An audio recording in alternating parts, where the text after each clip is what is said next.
እናቴ ስሚነሽ ደጅሽን የረገጠ ጸሎት ያደረገውን ሰው አለ ንስሐ ሳይገባ ሥጋ ወደሙ ሳይቀበል አይሞትም አለ። አመስግኑልኝ ብላችሁ አይሞትም አለ።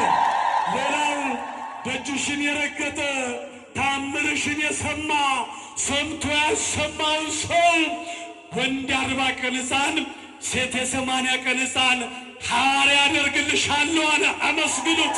እጅሽን የረገጠ ሰው በትዳሩ በሥራው በሕይወቱ ደስተኛ ሆኖ እንዲኖር አደርግልሻለሁ አለ። አመስግኑት።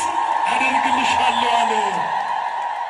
ይህን ሁሉ ቃል ኪዳን ከገባላት በኋላ ልጄ ወዳጄ ሆይ ያለችው ይሄ ብቻ ለኔ ለእናት 9 ወር ከ5 ቀን በማህፀኔ አንተን በጀርባ ያዝዬ ከኢየሩሳሌም ወደ ግብፅ ተሰድጃለሁ እባክህን አለችው።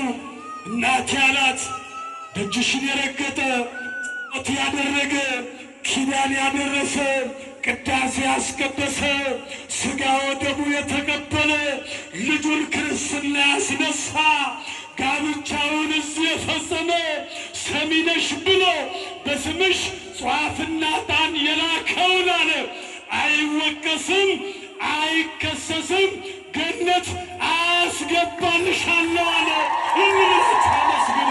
ገነት አስገባልሻለሁ ይቅር ላልለው ላልምረው ደጅሽን አላስረግጥብሽም።